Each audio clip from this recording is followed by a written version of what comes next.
જેમ આપણે કહેતા હતા એ રીતે જેને જે અનુકૂળતા હોય એ પ્રમાણે હાજે કેવું આપણું નાનું ગામ છે એટલે બરાબર ને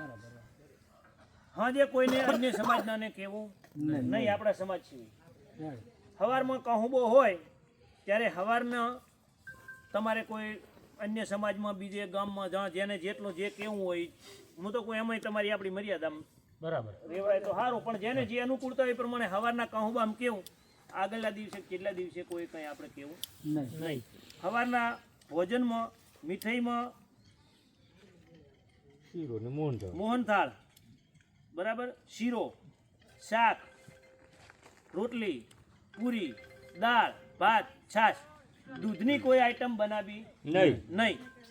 બરાબર આના સિવાય અન્ય કોઈ મીઠાઈ બે સિવાય ત્રીજી મીઠાઈ કોઈ કરવી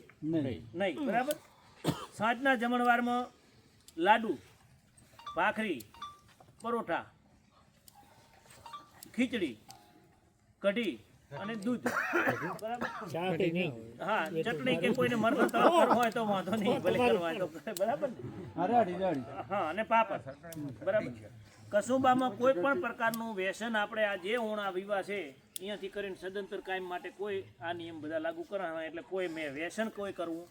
નહીં બીડી સિગારેટ તમાકુ અફીણ મસાલા કે મુખવાસ કાંઈ પણ નહીં કહુંબામાં મુખવાસ ફેરવવાનો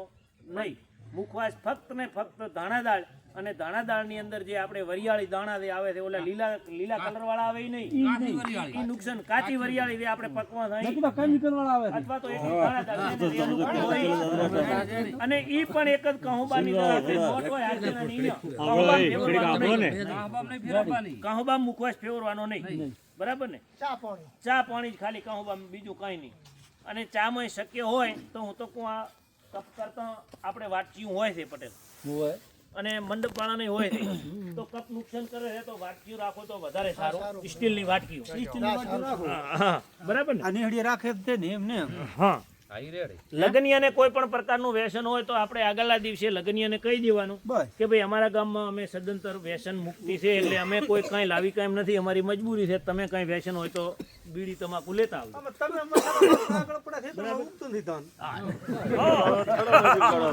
સવારમાં આપણે વેવાઈને કહી દેવાનું તમારી અનુકૂળતા તમે બધા આવી દાદો ફોન કરી દેવાનો આપણે ગાડી લઈને તેડવા જવાનું નહીં બરાબર હળદી રસમ જે છે હળદી રસમ આપણે કોઈ કરવાની નહીં પછી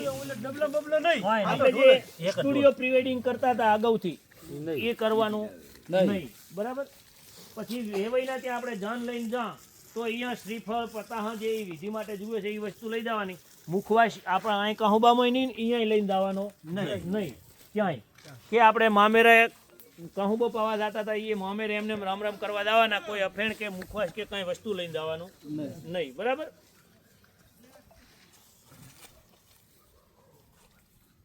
હુંવાળીયું વાટવાની પ્રથા આપણે બંધ કોઈને ગામ વાળાને કહેતા હતા એ કહેવાનું નહીં બરાબર એને કોઈને કઈ કોહલી નાખી કરવાનું હોય તો એ કહું બંધારે બૈરા આવતા હોય તો એ લેતા આવે નકા આપણે જેન છે લેતા આવું ને લખાઈ દેવા બરાબર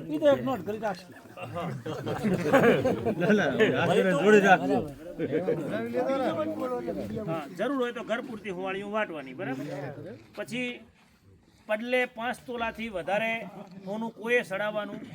નહીં કદાચ લગ્ન છે ને ખરીદી લીધું હોય તો અહીં ઘરે આવ્યા પછી આપણે જે એના માટે કાંઈ બાંગરા કર્યો હોય પાછળથી આપણે આપવા હોય જેને જે આપવા એ આપવાના પડલે 5 તોલા સોનું અને 500 ગ્રામ ચાંદી એનાથી વધારે કોઈ દાગીનો સડાવવાનો આપણે લઈને જવાનો નહીં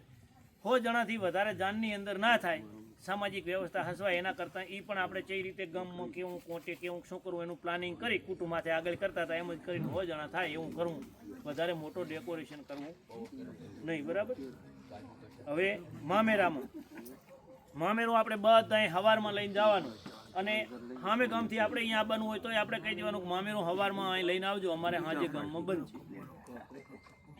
છે કોઈને પહોંચલ્યું ભરાવા બીજું ત્રીજું હોય કુટુંબવાળા કે છે પ્રથા છે એટલે તો જવું હોય તો આપણે બધાની ગાડીઓ થઈ ગઈ છે ન કે ભાડાની ગાડી કરી અને હાજે જાય એની જે વિધિ એને કરવી હોય ભણે ત્યાં એ કરીને પાછા આવતા રહે પણ મામેરું હવારના લઈને જવાનું એટલી વિધિ માટે કરીને આપણે હાજે મામેરું લઈને જવાનું નહીં મામેરું બધે એક ટાઈમ જ જમવાનું, બીજો ટાઈમ મામેરા વાળાને જમવા રહેવું નહીં. મામેરામાં 5 લાખથી વધારે રકમ મૂકવાની નહીં. જેની જેવી સગવડ 11,000 થી માંડીને 5 લાખ સુધી, 5 થી વધારે નહીં. અને 2 તોલાથી વધારે સોનું નહીં, અને 250 ગ્રામથી વધારે ચાંદી નહીં, વધુમાં વધુ. આ આપણો જે સમાજે નિયમ કર્યો છે એટલો નિયમ આપણે આપણા ગામથી પાલન કરવાની શરૂઆત કરો. અને આની અંદર આપણી બધાની મંજૂરી હોય તો અર્બુદા માતાની સાક્ષીએ આપણે આ જે નિયમ કર્યા છે એનું પાલન કરશે. અને એનું જે કોઈ ઉલ્લંઘન કરશે તો એને અહીંયા આપણે આ બેઠા છે એમાંથી કોઈ એને અહીંયા જવાય નહીં. એ પ્રસંગનો આપણે બહિષ્કાર કરવાનો. બરાબર ને? બોલો અર્બુદા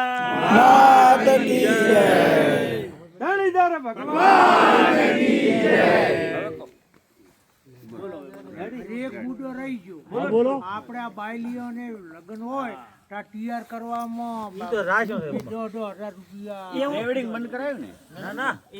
હવે એવી નાની જે હવે 12 એમના મોજ શોખનું છે એ હાલના વાત બધું હળવું હળવું થાય.